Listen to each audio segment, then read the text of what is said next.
Hello friends, આજે હું તમારી સાથે શેર કરીશ ઇન્સ્ટન્ટ મરચાંના અથાણાંની રેસીપી।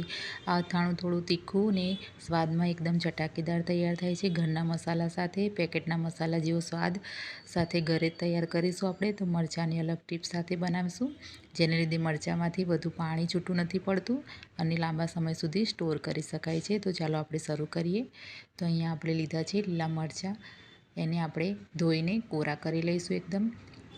આપણે છૂટા છૂટા એને મૂકી દઈશું, તો એના લીધે કોરા થઈ જાય જલ્દી, એટલા માટે। તો આ રીતે આપણે કોરા કરવાના છે। તો મરચાં આપણા બધા કોરા થઈ ગયા છે, તો આપણે એનો ડીટાનો ભાગ કાઢી લઈશું અને આપણે આ રીતે વચ્ચેથી કટ લગાવી દેવાનું છે। આ રીતે આપણે કટ લગાવી દઈશું વચ્ચેથી। આખા મરચાં કટ નથી કરવાના, આ રીતે જ આપણે કટ કરીશું। બીજા મરચાંને પણ આપણે આ રીતે કટ કરી લઈશું।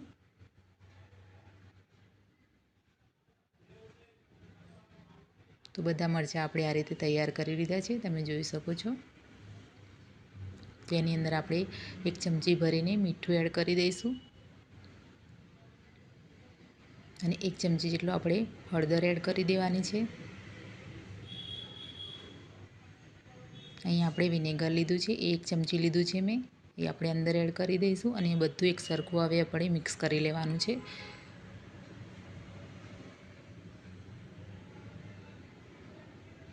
તો બધું આપણે મિક્સ કરી લીધું છે। તો આપણે એને એક અડધો કલાક માટે ઢાંકીને મૂકી દેવાનું છે, ત્યાં સુધી આપણે એનો મસાલો તૈયાર કરીશું।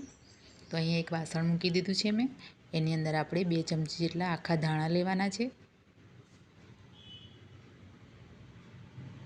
1 ચમચી જેટલું આપણે જીરું લઈશું। અહીંયા 1 ચમચી જેટલી આપણે આખી મેથી લીધી છે અને આપણે 3 ચમચી જેટલી વરિયાળી લીધી છે, એ આપણે અંદર એડ કરી દઈશું। અહીંયા આપણે રાઈના કુરિયા લીધા છે 1 ચમચી જેટલા, એને આપણે બરાબર શેકી લઈશું। આપણે 1 મિનિટ માટે એને શેકી લઈશું।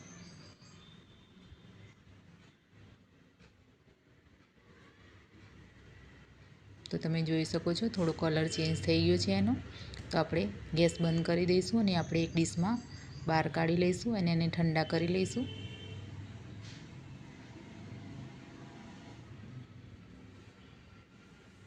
તો આપણે આ રીતે મસાલો તૈયાર કરવાનો છે અને હવે એક મિક્સર જાર લઈશું, એની અંદર આપણે બધું મસાલાને આપણે મિક્સ કરી લઈશું। આપણે અધકચરું જ પીસવાનું છે મિક્સરમાં અને આ રીતનો આપણે તૈયાર કરી લઈશું મસાલાને।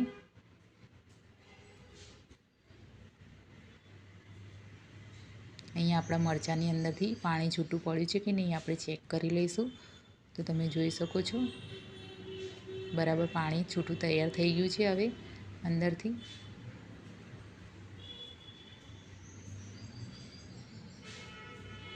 તો આપણે એક ડીશની અંદર મરચાંને આપણે છૂટા કરી લઈશું અને આપણે એને 1 કલાક માટે આપણે પંખા નીચે મૂકી દઈશું। અહીંયા એક બીજું વાસણ લીધું છે, તેની અંદર આપણે લઈ લઈશું 2-3 ચમચા જેટલું તેલ।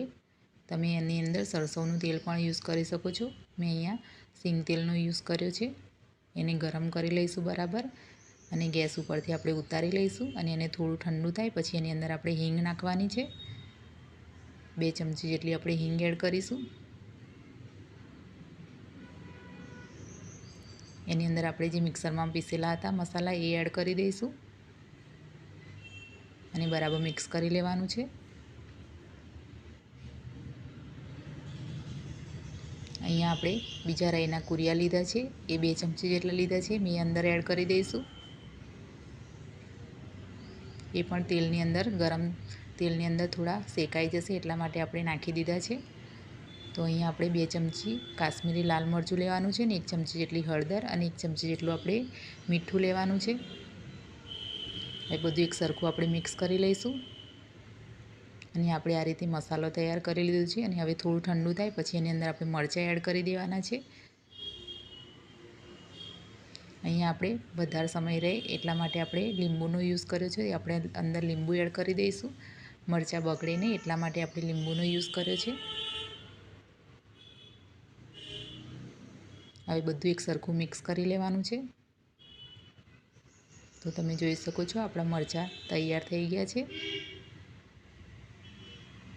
આપણે એને એક અડધા કલાક માટે ઢાંકીને મૂકી દઈશું હવે। તો હવે આપણે મરચાં તૈયાર થઈ ગયા છે, તમે જોઈ શકો છો। બધી જ વસ્તુ એક સરખા માપ સાથે આપણે મિક્સ કરી છે અને ઇન્સ્ટન્ટ અથાણું આપણું બનીને તૈયાર છે। જોતાં જ ખાવાનું મન થઈ જાય તેવું આ અથાણું તૈયાર થઈ ગયું છે। તો ફ્રેન્ડ્સ એકવાર જરૂરથી ટ્રાય કરશો। હવે આપણે એક કાચની બરણીમાં બધું અથાણું ભરી લેવાનું છે। આ રીતે કાચની બોટલમાં આપણું અથાણું ફ્રીજમાં 2 મહિના સુધી સારું રહેશે। અહીંયા આપણું ઇન્સ્ટન્ટ અથાણું બનીને તૈયાર છે ફ્રેન્ડ્સ। તો તમને આજની મારી રેસીપી ગમી હોય તો મારી ચેનલને લાઇક શેર સબસ્ક્રાઈબ કરશો અને મને કમેન્ટમાં જરૂરથી જણાવશો। તો ફરી મળીએ એક નવી રેસીપી સાથે।